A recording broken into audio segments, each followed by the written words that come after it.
Une des choses qu'on me demande le plus souvent, je pense que c'est en rapport avec l'expatriation et en rapport avec voilà le déménagement en Angleterre, etc.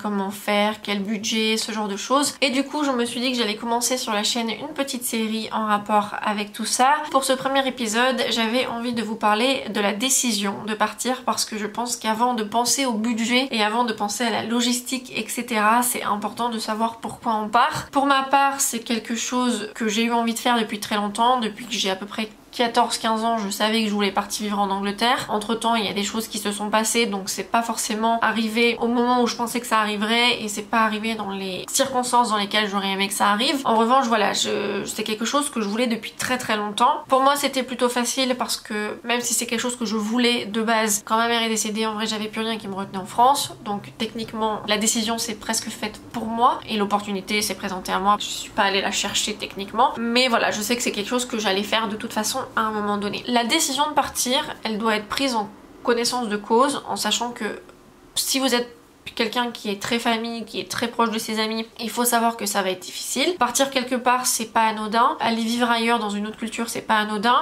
J'ai quand même la chance moi d'avoir été dans des pays qui sont quand même pas à l'opposé de la France. Je suis toujours dans une culture western, occidentale. Je suis pas allée à l'autre bout du monde, je suis pas à un endroit où j'ai pas accès aux toilettes, j'ai pas, tu vois, je suis vraiment dans un endroit privilégié, donc en vrai le choc culturel est pas aussi fort qu'il ne pourrait l'être. En revanche c'était quand même difficile. Alors j'étais pas dans un très bon état d'esprit non plus puisque je souffrais de dépression, etc.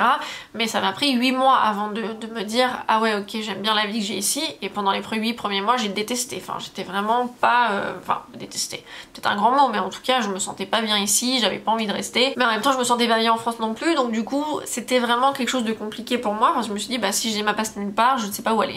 Mais voilà, je pense que quand on part quelque part, il faut savoir pourquoi. Est-ce que vous voulez venir pour une période qui est assez restreinte, c'est-à-dire de 1 an? Est-ce que vous voulez une expérience pour apprendre la langue? Est-ce que vous voulez partir parce que vous n'y arrivez plus à vous connecter avec votre pays? Parce que ça c'est aussi quelque chose. Moi je me suis jamais sentie très française, voilà, je suis pas ultra patriotique, sur plein de choses j'ai un peu du mal. Ça a toujours été une évidence en fait de partir. Est-ce que voilà, vous avez une famille qui vous oppresse et que vous avez besoin de partir loin? Est-ce que vous partez parce que vous avez rencontré quelqu'un et qu'il habite ou elle habite à l'autre bout du monde? Quand on part vivre quelque part, il faut vraiment se poser la question de pourquoi on part. Même si c'est juste parce qu'on se dit voilà j'ai envie de fuir, bah au moins il faut le savoir parce que potentiellement que votre expérience elle va être complètement différente de j'ai envie de fuir, ou je pars pour le boulot, ou je pars pour aller habiter avec quelqu'un, ou je pars pour aller apprendre la langue pendant 1 an, parce que votre expérience va être complètement différente. Vous savez que potentiellement si vous venez que pour 1 an, vous allez devoir vous adapter rapidement si vous voulez profiter de cette expérience. Si vous savez que vous partez indéfiniment, vous savez que vous avez peut-être encore un peu plus de temps pour voilà bien vous installer,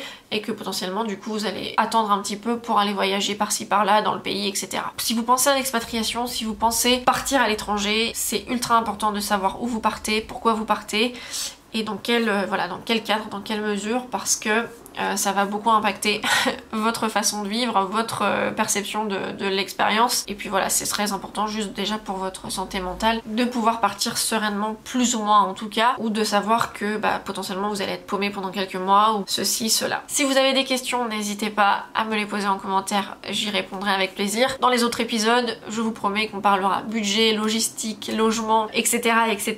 Je parlerai bien sûr de mon expérience, plutôt de l'Angleterre, mais ce sera des choses qui peuvent aussi couvrir d'autres pays, qui pourra englober l'expatriation de manière plutôt générale. Donc voilà, j'espère que ce premier épisode vous aura plu, vous aura intéressé, vous aura peut-être aidé si vous pensez potentiellement vous expatrier. N'hésitez pas, comme je vous disais, à me poser des questions si vous en avez. Et en attendant, voilà, je vous remercie d'avoir regardé cette vidéo et je vous retrouve très vite dans la prochaine. Bye!